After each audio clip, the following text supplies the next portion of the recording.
Bonjour, bienvenue sur le podcast d'Herbe et Fourrage Centre-Val de Loire. Ici, des experts en élevage partagent leurs connaissances et conseils pratiques pour vous accompagner dans la gestion de vos fourrages. Je suis Sophie Dias, créatrice de podcast, et j'ai été choisie pour donner la parole à ces experts.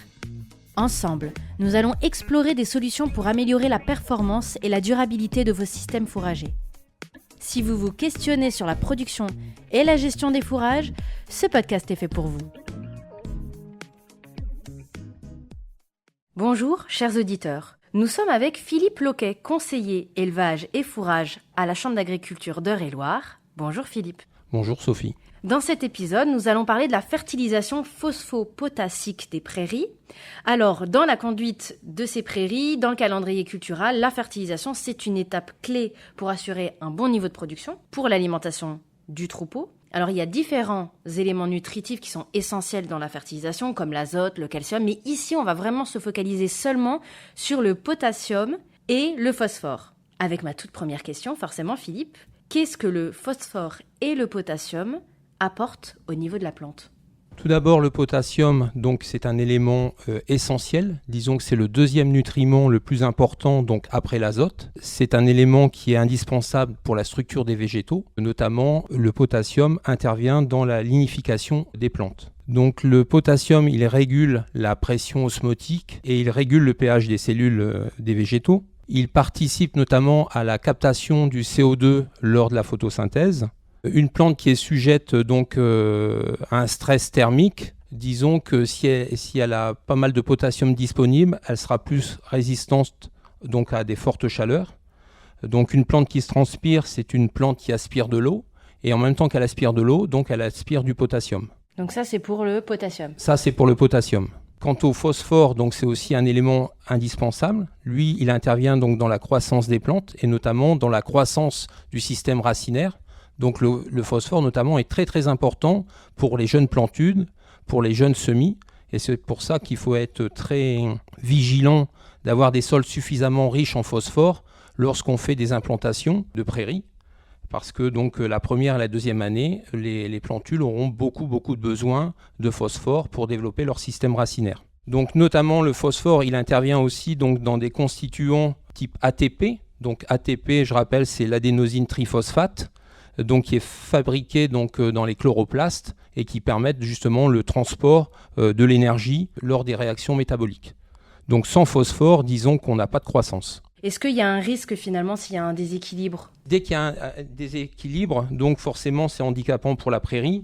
On peut le remarquer que sur des prairies peu pourvues en phosphore et en potasse, on a des espèces indésirables qui se développent. Notamment, on voit la présence de géranium, de renoncules, de marguerites.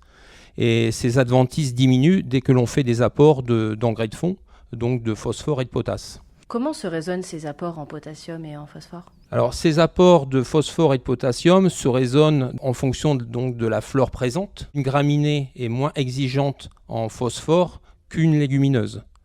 Ensuite, ça dépend aussi du niveau de biomasse attendu. Donc, si on a des sols à fort potentiel, donc avec une biomasse attendue élevée, donc les besoins seront plus conséquents.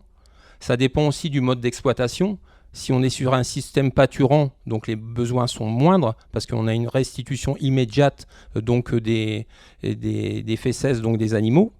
En revanche, lorsqu'on est sur un mode d'exploitation 100% fauche, donc sachant que tout le fourrage est exporté, et alors qu'il n'y a pas de restitution, donc on devra plus fertiliser en phosphore et en potasse.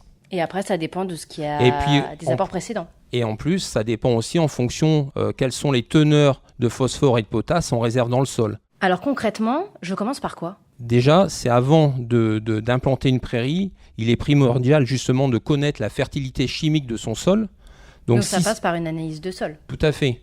Idéalement, même, il est recommandé de faire des analyses de sol très régulièrement, justement pour avoir des données actualisées. Et en même temps, ça permet de connaître l'impact des pratiques culturales précédentes. À quelle fréquence ces analyses elles peuvent être faites? Alors idéalement, ça serait d'avoir des analyses tous les 5 à 6 ans, justement pour avoir un regard, actualisé des données en phosphore, en potasse, et puis aussi de connaître donc la teneur en pH. Parce qu'il faut savoir que lorsqu'on fait une analyse de sol, il est important de demander donc la teneur en phosphore, donc notamment le phosphore assimilable, donc par la méthode Olsen, de connaître la teneur en potassium échangeable, et puis aussi de mesurer le pH, parce que la disponibilité du phosphore dépend du pH. Donc en fonction de ces résultats d'analyse, on va ajuster le niveau de fertilisation. Le sol est suffisamment pourvu pour nourrir la prairie, eh ben on pourra se permettre de faire une impasse. D'accord. Alors si c'est pas le cas, qu'est-ce qu'on fait ? Donc imaginons que la teneur en P et en K est trop faible. Donc dans ce cas-là, il faudra donc absolument renforcer la fumure, donc mettre plus d'apport de phosphore et de potasse que le besoin de la culture. Imaginons que la teneur en phosphore et en potasse est juste correcte. Donc dans ce cas-là, on peut se permettre de faire une fertilisation d'entretien. Et donc, ça veut dire qu'on apportera donc du phosphore et de la potasse juste pour couvrir les besoins de l'année, pour couvrir les besoins de la production de biomasse. Donc, 3 situations quand on fait son analyse de sol. Soit on fait l'impasse, soit on fait une situation d'entretien, on apporte pour entretenir la parcelle, soit on fait un fumure de renforcement. C'est bien ça ? Tout à fait, oui, c'est bien ça. Donc, si vous voulez en savoir plus, moi, je vous invite à consulter la note technique « Comprendre son analyse de terre pour adapter ses pratiques ». Donc, note technique qui a été réalisée dans le cadre de Herbe et Fourrage en novembre 2023. Philippe, on va enchaîner sur une autre question, notamment au niveau du niveau de fumure à apporter sur ces prairies. Comment le choisir, ce niveau-là ? Le niveau de fumure à apporter dépend d'abord de la flore prairiale.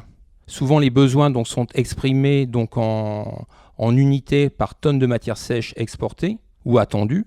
Donc, notamment, par exemple, sur une prairie multi-espèces, le besoin en phosphore, il est autour des 6 kg de phosphore par tonne de matière sèche, alors que sur les légumineuses, trèfle comme luzerne, donc le niveau de phosphore est de 8 kg de phosphore par tonne de matière sèche. Donc il va être plus élevé. Donc il sera plus élevé. Une légumineuse est plus consommatrice de phosphore qu'une graminée. Et qu'en est-il pour le potassium ? Alors quant à la potasse, donc une prairie multi-espèces, donc les besoins sont autour de 20 kg par tonne de matière sèche. Pour les trèfles, c'est autour de 25 kg par tonne de matière sèche. Et les luzernes sont beaucoup plus exigeantes en potasse. Et donc on est autour des 30 kg de potasse par tonne de matière sèche. Donc on retrouve encore les légumineuses qui sont plus demandeuses. Voilà, les légumineuses, donc il faut être très attentif lorsqu'on a des parcelles de légumineuses. Si on veut qu'elles perdurent dans le temps, pas oublier donc la fumure de fond, donc surtout pas oublier donc phosphore et potasse. Alors je choisis quoi comme type d'engrais ? Alors les types d'engrais, disons qu'on a les engrais minéraux, donc qui soient simples, ou des formules composées type binaire ou ternaire, c'est-à-dire que soit on a les 2 éléments fertilisants, P et K, soit les 3 éléments fertilisants, NPK. En élevage, on a aussi les engrais de ferme. Donc ils sont souvent sous-estimés, mais les fumiers lisiers sont très bien valorisés par les prairies. Ce sont des engrais qui apportent à la fois du P et du K, mais ils apportent d'autres éléments, donc la matière organique, qui permettent aussi de maintenir la vie dans les prairies. Et l'objectif, ça va être d'optimiser ces effluents d'élevage, finalement. Voilà. Alors, quand est-ce que j'apporte l'engrais ? On a vu que le phosphore, comme la potasse, sont vitaux pour les plantes. Il faut qu'ils soient assimilables dès la reprise de végétation. Donc, pour que ces éléments soient disponibles dans le sol et assimilables par les plantes, donc lorsqu'on apporte donc des engrais de fond, il faut mieux les apporter à l'automne pour être sûr qu'ils soient disponibles au printemps, dès la reprise de végétation. Alors, d'autant plus lorsqu'on utilise des engrais de ferme, donc type par exemple fumier solide. Donc, il est important d'apporter ces fumiers à l'automne pour une meilleure minéralisation au printemps. Et quant aux lisiers, donc les lisiers, il faut mieux les apporter en fin d'hiver, début de printemps, donc 4 à 5 semaines avant une coupe ou avant donc le passage des animaux. En revanche, on peut aussi s'apporter donc des lisiers, notamment en fin d'été, début d'automne, pour finalement redynamiser la pousse d'automne. Bon, dans tous les cas, il est primordial de ne pas mettre trop d'engrais de ferme en une seule fois. Notamment en lisier, il est conseillé plutôt de maximiser, donc de tourner au maximum à 30 mètres cubes par hectare pour qu'il y ait une bonne valorisation de cet engrais de ferme. Et il faut mieux fractionner et en remettre tous les ans, voire tous les 2 ans. Philippe, est-ce que tu as un exemple concret pratiqué localement pour illustrer un petit peu tes propos ? Donc un exemple de fumure d'une prairie multi-espèces, donc imaginons 100% fauché, avec un rendement espéré donc de 8 tonnes de matière sèche par hectare et par an. On dispose d'un fumier de bovins donc sur l'exploitation. En apportant justement 20 tonnes par hectare de fumier de bovins, on va couvrir donc 75% des besoins en phosphore et 110% donc des besoins en potasse. Donc ça veut dire que valoriser ces engrais de ferme sur ces surfaces de prairies, c'est un bon moyen donc de s'assurer d'avoir des prairies à la fois productives et tout en limitant les coûts de fertilisation. Finalement, ce qui ressort dans ce que tu nous partages, c'est que cette fertilisation du phosphore et du potassium, déjà, elle est primordiale pour garantir la productivité de la prairie sans avoir de carence. Ça permet d'avoir un fourrage qui est équilibré, donc une meilleure résilience face au stress climatique, comme tu l'as cité en début avec le potassium, qui permet ça comme avantage. Alors du coup, j'ai une dernière question, Philippe. Quelles vont être les bonnes pratiques que tu conseillerais à un éleveur pour que sa fertilisation P et K sur ses prairies soit optimale? D'abord, j'encourage donc l'éleveur à vérifier la fertilité de ses sols. Donc, si c'est le cas, s'il a des analyses récentes, parfait. S'il n'a pas d'analyse récente, il faut qu'il fasse des analyses de sol, justement, pour connaître les niveaux de P et de K. En même temps, donc les exploitations sont productrices d'engrais de ferme. Donc, il ne faut pas tout mettre ces engrais de ferme donc, sur les cultures de vente. Il faut aussi penser donc aux cultures fourragères. Ces surfaces fourragères sont essentielles pour couvrir les besoins des animaux. Une bonne gestion de la fertilisation de ces surfaces fourragères, ça permet d'avoir des prairies productives, plus résistantes au stress thermique. Et puis, c'est aussi un bon moyen d'assurer son autonomie fourragère. Donc, on comprend bien, utiliser finalement ce qui est déjà disponible sur la ferme. Voilà. Merci Philippe pour tes réponses Sophie. Et à bientôt. Merci. J'espère que vous avez trouvé des informations utiles pour accompagner votre réflexion sur la gestion des fourrages.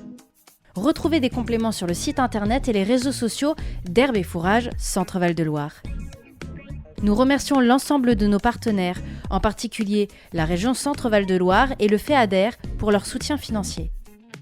Merci pour votre écoute et à bientôt pour de nouveaux épisodes.